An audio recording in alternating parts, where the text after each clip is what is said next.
5 de diciembre. San Sabas, abad de Palestina, 439-532. Vio Sabas la luz primera en Mutalasca, población cercana a Cesarea de Capadocia, el año 439. Obligado a su familia a mudar de residencia por exigirlo así el empleo del padre, que era oficial del ejército, quedó el niño bajo la tutela de un tío suyo, tutela que fue para él una verdadera tiranía, hasta tal punto que al cabo de algunos meses de malos tratos, viose obligado a huir de la casa de su tutor, yéndose a cobijar al amparo de otro de sus tíos. No necesitaba más para enconar los ánimos entre ambos deudos. La envidia brotó rápida en sus corazones, alimentada por la codicia de las cuantiosas riquezas del pupilo. Disgustó sobremanera al joven tan egoísta proceder de sus familiares, a quienes veía arrastrados por desenfrenada codicia en pos de los efímeros bienes terrenos. Y así, para poner rápido y eficaz remedio, resolvió renunciar a todas sus riquezas y buscar la paz de su alma en el silencio de apacible soledad. Marchóse pues en secreto y fue a llamar a la puerta de un monasterio cercano, donde se le recibió al instante con las más vivas muestras de júbilo, debido a la gran santidad de que daba pruebas. Pronto verían los monjes cuán acertada fuera su admisión. El aprendiz de religioso.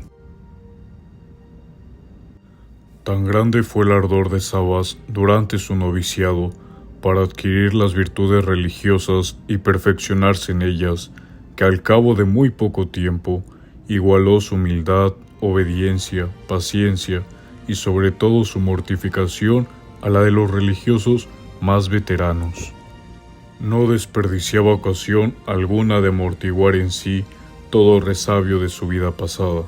Cierto día, mientras trabajaba en la huerta, alzó los ojos y vio un manzano que parecía brindarle sus hermosos y sazonados frutos. Espontáneamente, levantó el brazo y llevó a la boca una fresquísima manzana. Mas presentósele al instante la triste escena del paraíso terrenal, que tantos males había acarreado al humano linaje. Reprimió su gula, arrepentido de aquella acción, y arrojó inmediatamente la manzana sin saborearla. Después de haber pasado 10 años ejercitándose en todas las virtudes, obtuvo de los superiores permiso para visitar los santuarios de Palestina y establecer allí su residencia. Empezó por abrazarse con la asperísima regla de San Pasarión en un convento de Jerusalén, mas al poco tiempo, molestado por las incesantes luchas doctrinales que había entre católicos y monofisitas, retiróse al desierto de Judá para vivir en compañía de San Eutimio, paladín de la ortodoxia. Este, empero, no le juzgó capaz de sobrellevar el rigor de las penitencias en la nueva vida, por razón de su corta edad, pues no contaba más que con 20 años, por lo cual el mismo San Eutimio le encaminó a otra casa de su religión dependiente de él, pero de regla un tanto más suave. Firme Sabas en su constante anhelo de escalar las cumbres de la perfección, pronto se convirtió en modelo acabado de todos sus compañeros, de tal modo que el superior del nuevo cenobio, llamado Teoctisto o Teotista, puso en él toda su confianza.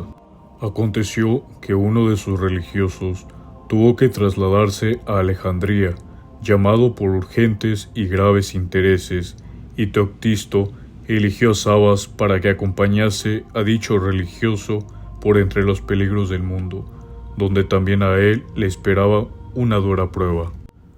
Recorriendo cierto día las calles de una gran urbe, hallóse frente a frente con sus padres, los cuales, a pesar de los cambios que en su hijo habían operado 20 años de vida monástica, al instante le reconocieron. Su padre, sobre todo, comandante a la sazón de la cohorte isáurica, se sirvió de todo para obligar a Sabas a renunciar a la vida que llevaba y hacerle volver a casa, en donde le esperaban el más brillante porvenir. Mas nada consiguieron las súplicas, las lágrimas ni las amenazas. Estaba decidido a hollar todas las riquezas, honores y placeres por seguir su vocación. Finalmente, no pudiendo aguantar más la triste escena que presenciaba, dijo con resolución a sus padres: ¿Queréis que abandone el servicio de Dios?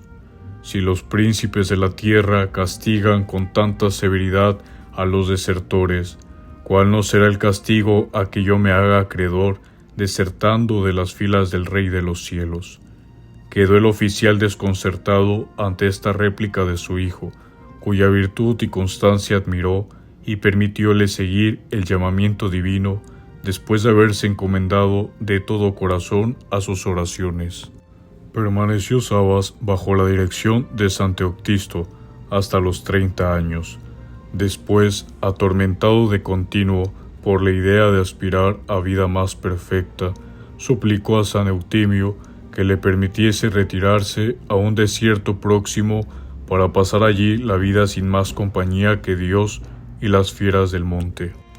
En aquel escabroso lugar, considerando como perdido todo el tiempo pasado, principió la más austera penitencia, de cuyos rigores no era ni siquiera leve sombra a los precedentes.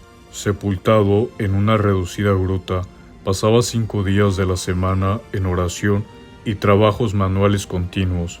Cada día confeccionaba 10 canastillas y el sábado llevaba las 50 al monasterio, donde pasaba el resto del día y todo el domingo en compañía de sus hermanos. Por la tarde tomaba los ramos de palmera necesarios para la tarea de la semana, y se volvía a su gruta a continuar con más extraordinario fervor su tan monótona como austera y santa vida. Desde entonces empezó San Eutimio a llamar a Sabas el joven anciano, y a tomarle por testigo y compañero de sus austeridades y penitencias. Fundación de la Laura de San Sabas. Después de la muerte de Eutimio, volvióse Sabas al desierto y eligió por residencia una colina coronada por una fortaleza ya derruida. En este tiempo tuvo que resistir las más encarnizadas acometidas del enemigo infernal. Divisó desde allí el torrente Cedrón que se desliza rápido hacia el mar Muerto, formando su lecho una pintoresca garganta en aquellos parajes. Allá se encaminó sin tardanza e instaló en su cueva verdadero mirador que dominaba la orilla izquierda del torrente. Iba por sus provisiones de boca a 2 leguas de distancia, y para subir hasta la caverna había atado una cuerda con nudos a una de las piedras de la misma. En esta espantosa soledad fue descubierto y pronto acudió a ella la muchedumbre, ávida de gozar del sublime espectáculo de tanta santidad. No podía él, por otra parte, negar a aquellas almas generosas los tesoros de sabiduría recibidos del cielo, así que, no obstante sus grandísimos deseos de completa soledad, recibiólos en su compañía. Tan rápidamente crecía el número de sus discípulos que al cabo de 5 años tuvieron que trasladarse a la orilla derecha del Cedrón y diseminarse por las numerosas grutas que bordeaban al torrente. Transformó en iglesia una vasta caverna cuya distribución interna semejaba una cruz. Un pasadizo secreto ponía en comunicación la capilla con la torre, construida encima para servir de defensa a la entrada. Venía a celebrar los sagrados misterios un sacerdote de las cercanías, pues era tan alto el concepto que Sabas tenía del sacerdocio que se juzgaba indigno de recibirlo. Iba en aumento de día en día el número de anacoretas que vivían bajo su dirección, en tal forma que ya contaban con 150 celdas y covachuelas abiertas a entre ambas orillas del torrente, y ojalá hubieran sido tan santos como numerosos, pero algunos de ellos no llegaban por desgracia al fervor. Quien encontraba demasiado exagerada su rigurosa austeridad, y quien tildaba de sobrada simplicidad y hasta de ignorancia la profunda humildad que había impedido al santo recibir los sagrados órdenes. Quejáronse pues al patriarca de Jerusalén y suplicáronle que les diese otro superior menos severo y más experto. El patriarca Salustio, que no desconocía los méritos y la santidad de Sabas, simuló acceder a sus reclamaciones y ordenó al santo que se trasladase a Jerusalén con sus religiosos para tener con él una entrevista. Ignorante de lo sucedido, el siervo de Dios encaminóse a la ciudad santa al frente de su comunidad. En extremo satisfechos iban los descontentos por el camino, pues no había quien no diese por segura la deposición de Sabas.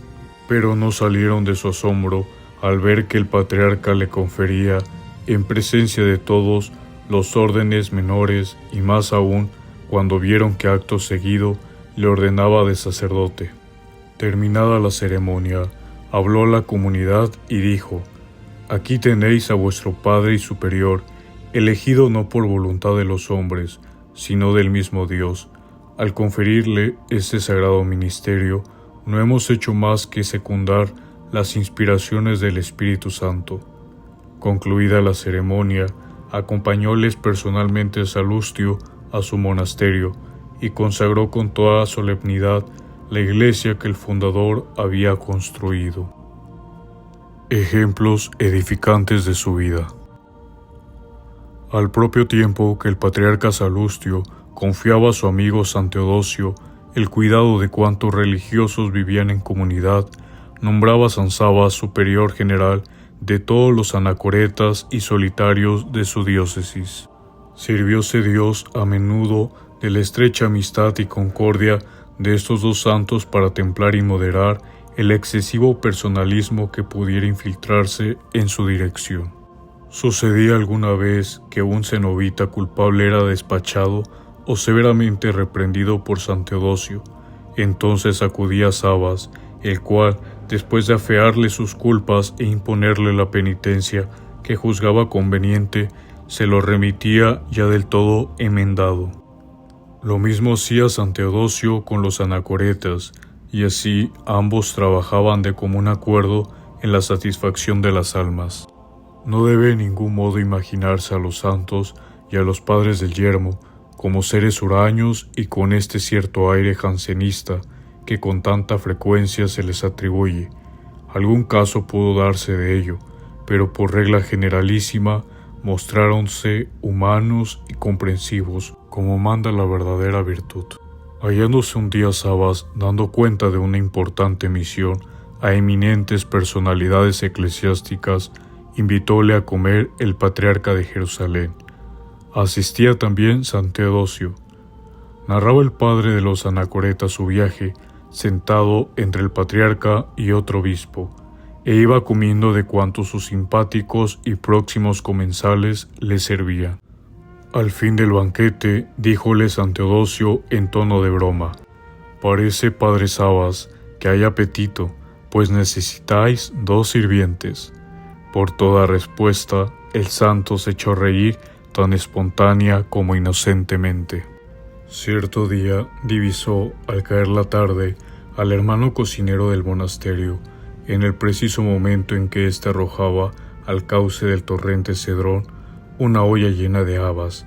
Había puesto por descuido aquel día doble ración y tiraba las sobrantes para no tener que servirlas de nuevo.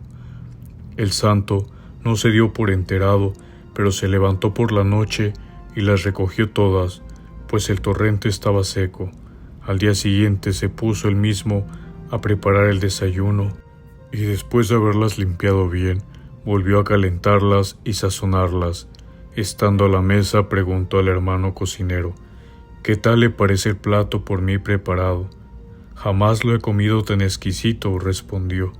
Sin embargo, agregó con dulzura: «Es el que usted arrojó ayer tarde al torrente. Procure en adelante observar bien la pobreza».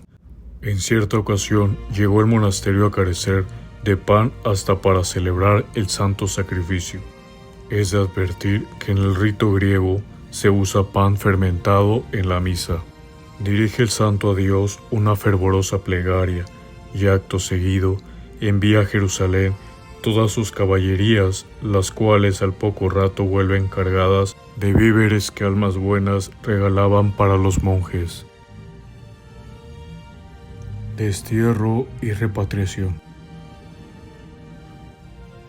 El creciente número de almas fervorosas que se iban reuniendo en torno suyo obligó a Sabas a levantar nuevos monasterios, llegando a fundar así, en cierto modo, una numerosa congregación. Fue, como otros muchos superiores de órdenes religiosas, un gran constructor de edificios, quizás el mayor que se haya conocido en Palestina. Fue también muy afortunado en sus empresas, no solo por sus excelentes dotes personales, sino por las cuantiosas limosnas que para ello recibía. Cerca de 1000 religiosos estaban bajo su dependencia inmediata o de los superiores por él nombrados. Esto nos dice cómo serían sus dotes administrativos y de gobierno. Pero un exiguo grupo de religiosos de ideas un tanto avanzadas quiso sacudir la autoridad de Sabas, que desde algún tiempo soportaban con disgusto, y se mancomunaron para restarle autoridad y ver si, de este modo, conseguían que otros anacoretas abandonasen al santo. Tan decididos estaban a salir con su intento, que ya ni les hacía mella el temor de ser despedidos de la religión, a cuyo fundador tan descaradamente denigraban. Enterado Sabas de sus solapadas estratagemas, alejóse del lugar espontáneamente, exclamando: «Hay que combatir contra los demonios y no pelear con los hombres». Con tan noble solución, dábales un nuevo ejemplo de humildad, pero no supieron o no quisieron aprovecharlo los culpables. Retiróse, pues, a la región de Transjordania, a un lugar cercano al río Gádara, y fijó allí su morada en una cueva, donde quedó sumido en profundo sueño, rendido por el extremado cansancio. Era aquella cueva guarida de un león que no tardó mucho en regresar. Al ver dormido al inesperado huésped, tiróle blandamente el ribete de su túnica, como rogándole que le hiciera sitio o que saliese de su madriguera. Despertóse el santo tranquilamente, sin el menor sobresalto a la vista de la fiera, y empezó a entonar himnos en alabanza del Criador. Respetando el león la oración del religioso, salió en silencio de la cueva y esperó a la puerta a que el santo terminase, pero como la oración se prolongara demasiado, volvió a entrar la fiera de nuevo y a dar las mismas señales, tirándole mansamente de la túnica. Volvióse hacia el león Sabas y le dijo con dulzura: «En la gruta hay cabida para ambos, y juntos podemos vivir aquí, pero si te molesta mi compañía, búscate otra, pues yo he sido creado a imagen y semejanza de Dios, y por tanto a ti te corresponde cederme el sitio». Pareció entender la fiera la observación de Sabas, salió de la guarida, alejóse del lugar, y como si le hubiera cedido la plaza, no volvió por aquel sitio. A la vuelta de varios años, determinó Sabas volver a Jerusalén para asistir a las fiestas de la dedicación del Santo Sepulcro. Como los revoltosos hubieran divulgado el rumor de que el santo había sido devorado por las fieras, los monjes todos habían suplicado encarecidamente al patriarca les nombrase otro en su lugar. El prelado contestó tranquilizándolos y ordenándoles al mismo tiempo que abandonasen la laura los que estaban decididos a mantener la rebeldía contra su fundador. Así fue, porque al dar el mismo Sabas pública lectura de la carta patriarcal, se retiraron, negando la obediencia, unos 60 monjes. Andando el tiempo y conmovidos por los paternales consejos de su superior, entraron de nuevo por el camino del deber, arrepentidos y determinados a enmendarse. Luchas en pro de la ortodoxia. Una vez nombrado por el patriarca de Jerusalén, superior de todos los eremitas de Palestina, elevó de acuerdo con su amigo San Teodosio una petición al emperador Anastasio I, y acto seguido se encaminó a Constantinopla para lograr la abolición de los gravámenes que la codicia romana les había impuesto, lo que consiguió plenamente. No era este el único asunto que le había llevado a la capital bizantina. A decir verdad, ni era siquiera el principal. Hacía algún tiempo que el patriarca de Jerusalén se veía amenazado por un decreto imperial que le condenaba al destierro, pues el mismo emperador era partidario y protector de los heresiarcas, por lo cual Salustio envió Sabas al frente de una comisión de abades para que intercedieran en su favor ante el soberano. Recibidos en audiencia por el monarca, adelantáronse los abades a Sabas en la exposición de sus reclamaciones, más o menos interesadas todas ellas. Mientras tanto, Sabas guardaba el más profundo silencio. Admirado el emperador de aquella indiferencia, le interrogó: «¿Y vos, venerable anciano, no tenéis ninguna petición que formular? ¿Cuál es el fin de vuestro viaje?» «El fin que me ha traído», respondió humildemente el santo Anacoreta, «es suplicaros en nombre del pueblo de Jerusalén, y muy en especial de su augusto patriarca, que hagáis cuanto sea posible para que la paz vuelva a reinar en la iglesia de Palestina, para que todos, obispos y monjes, podamos libre y sosegadamente rogar noche y día por la eterna salvación de vuestra imperial majestad». Anastasio los despidió con promesas bastante ambiguas y entregó a Sabas 1000 áureos para subvenir a las necesidades de sus monasterios. Precipitáronse los acontecimientos, como se podía entrever por la vaguedad de la respuesta imperial a los comisionados. Antes que Sabas llegase a su monasterio, tomaban uno en pos de otro, por orden del emperador, los obispos fieles, el camino del destierro. El mismo patriarca, violentamente depuesto, era confinado al fuerte de Ela, que domina las costas del Mar Rojo. El sucesor de Salustio simuló acatar las disposiciones de Anastasio I, hasta que Sabas, no pudiendo aguantar aquella intromisión política en los asuntos eclesiásticos, reunió a 10.000 monjes y proclamó a la faz del mundo que las decisiones dogmáticas de la Iglesia son inmutables y que los cristianos, en materia de religión, no debían inclinarse ante los caprichos de la autoridad civil. Tales proclamas dejaron pasmado al emperador, que se creía como omnímodo poder en todos los órdenes. Su primer impulso fue expulsar al siervo de Dios que se permitía contravenir de tal modo sus mandatos, pero en esto reuniéronse de nuevo los monjes y Sabas junto con San Teodosio dirigieron al monarca, en nombre de la asamblea, una carta modelo de firmeza y caballerosidad. Con el advenimiento al trono de Justino I, renació la paz en la Iglesia y en toda Palestina, que se hallaba agitadísima desde hacía mucho tiempo. 12 años más tarde, en el reinado de Justiniano, el alzamiento general de los samaritanos atrajo sobre Palestina la más terrible de las venganzas, en la que hubieron de sufrir los cristianos tanto como los insurrectos. Por segunda vez, el santo anciano Sabas, contaba a la sazón 90 años, emprendió el camino de Constantinopla para apaciguar al emperador. Este le recibió con el mayor cariño y deferencia, le obligó a que le bendijese a él juntamente con su esposa y concedióle mucho más de lo que pedía. Plácida muerte. Ya durante su estancia en Constantinopla, veía Sabas acercarse el fin de su peregrinación en este mundo. Así es que, tan pronto como hubo despachado los asuntos que a la capital le llevaran, apresuró la vuelta, dio cuenta de sus gestiones al patriarca de Jerusalén y volvióse a su Laura. A los pocos días de su llegada, cayó enfermo de gravedad. El patriarca fue a visitarle, y al ver su extremada pobreza y la carencia absoluta de comodidades y medicamentos, hízolo llevar a su propio palacio. Sufriólo el santo por obediencia, pero a los pocos días, viendo inminentemente su muerte, suplicó, con los ojos arrasados en lágrimas, que le trasladasen a su querida Laura, donde ansiaba morir. En efecto, allí descansó, rodeado de todos sus hijos, el 5 de diciembre de 532, a los 94 años de edad. Honró el Señor su sepulcro con muchísimos milagros, y su memoria fue muy venerada en el Oriente largo tiempo después de su tránsito. Sus reliquias llevadas más tarde a Venecia son objeto de fervoroso culto.